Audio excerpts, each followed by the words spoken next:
बलुआ में एनडीए की जनसभा, पूर्व मुख्यमंत्री जीतन मांझी और स्वास्थ्य मंत्री मंगल पांडे हुए शामिल। सुपौल से मोहम्मद नजीर आलम की रिपोर्ट। भारत का डंका पूरे विश्व में बज रहा है। यह प्रधानमंत्री नरेंद्र मोदी के प्रयासों से संभव हुआ है। यह प्रयास तभी सफल हुआ जब आपने एनडीए के नेताओं को जीता कर दिल्ली भेजा गया। यह बातें सुपौल संसदीय सीट से जदयू प्रत्याशी दिलेश्वर कामेत के पक्ष में चुनावी सभा को संबोधित करते हुए बिहार के पूर्व मुख्यमंत्री जीतनराम मांझी ने कहा। सुपौल के बलुआ बाजार में आयोजित चुनावी सभा में जदयू के प्रत्याशी दिलेश्वर कामत के पक्ष में प्रचार करने आए जीतनराम मांझी ने कहा कि जितनी चिंता गरीबों की प्रधानमंत्री मोदी ने की है, आज तक किसी भी प्रधानमंत्री ने नहीं की। देश की अर्थव्यवस्था 5वें नंबर पर है। जल्द ही देश तीसरे नंबर की अर्थव्यवस्था पर पहुंचेगा जब आप एनडीए प्रत्याशी को वोट जिताएंगे। भारत हमेशा से शांति का पक्षधर रहा है। आज पूरा विश्व भारत की ओर देख रहा है। कहाँ यूक्रेन में फंसे 22,000 भारतीयों को युद्ध के मुहाने से सकुशल निकलना बड़ी बात है, बल्कि भारतीयों के अलावा भी अन्य देशों के छात्रों को भी निकाला। पीएम की कार्यकुशलता पूरा देश जानता है। लोगों से बहकावे में नहीं आना है, फिर एक बार मोदी जी को पीएम बनाना है। सभा को बिहार के स्वास्थ्य मंत्री मंगल पांडे ने भी संबोधित किया। उन्होंने कहा कि बिहार के युवराज जिनके परिवार पर दर्जनों केस है, इनके परिवार के लोग बेल पर घूम रहे हैं। बिहार की जनता बखूबी जानती है इनके नियत और नीति में खोट है। जनता को गुमराह नहीं कर सकते। लोगों ने इन्हें रिजेक्ट कर दिया है। सत्ता तो नहीं, इनका ठिकाना जेल है। 7 मई को लोगों से वोट करने की अपील करते हुए उन्होंने कहा कि रिकॉर्ड संख्या में अपने उम्मीदवार को जितना है, इसके लिए पहले मतदान फिर जलपान की बात कहते हुए सभी से मतदान करने की अपील की।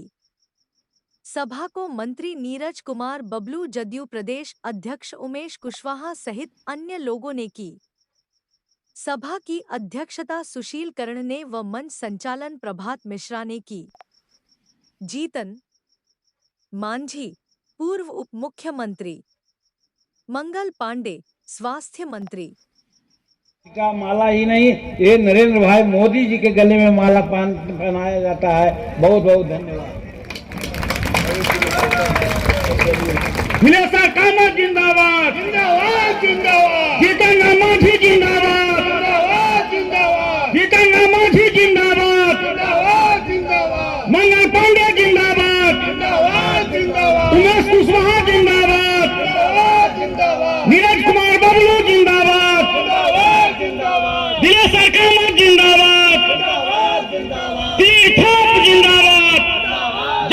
कह रहे थे कौन है उसका प्रधानमंत्री का चेहरा? ममता दीदी हैं कि अखिलेश जी हैं कि राहुल बाबा हैं कि केजरीवाल हैं? कौन है? मतलब कोई नहीं। इसका मतलब है कि अगर ठीक ही का, हम तो कहते हैं गलती तो भारत के लोग करेगा ही नहीं, लेकिन अभी कहा गया कि अगर गलती से उन लोगों को पड़ गया तो क्या करेगा? फिर चुनाव, फिर मध्यावधि चुनाव। हम समझते हैं वैसा होने की बात ही नहीं है। हिंदुस्तान की जनता इतना सजग है कि जनता जानती है कि किसके हाथ में भारत सुरक्षित है। इसलिए आपका निर्णय निश्चित एनडीए के पक्ष में होगा और नरेंद्र भाई मोदी के पक्ष में होगा, ऐसा मेरी समझदारी है। और क्यों न होगा?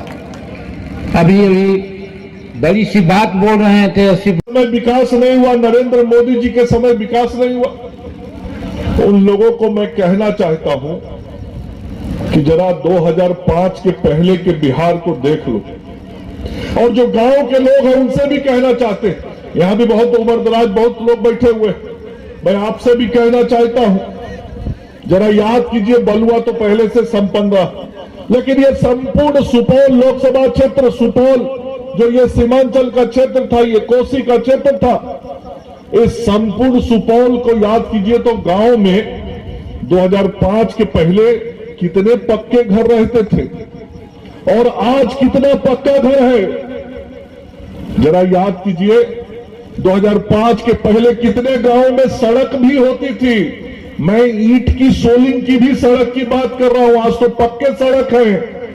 ईंट की सोलिंग की भी कितनी सड़क गांव में होती थी, आज गांव में कितना कालीकृत पक्का सड़क है। जरा देखिए 2005 के पहले गांव के अंदर पीने के पानी का, नली गली का कोई व्यवस्था था क्या? आज कितनी व्यवस्थाएं गांव के अंदर हैं। 2005 के पहले कितने घरों में बिजली का तार पहुंचा था, आज कोई घर बचा है क्या जहां बिजली का तार नहीं पहुंचा है। 2005 के पहले कितने घरों में पंखा चलता था, बिजली का बॉल जलता था, आज कितना जल रहा है वो देखिए। आज से 10 साल 15 साल पहले तक कितने घरों में मोटरसाइकिल होता था,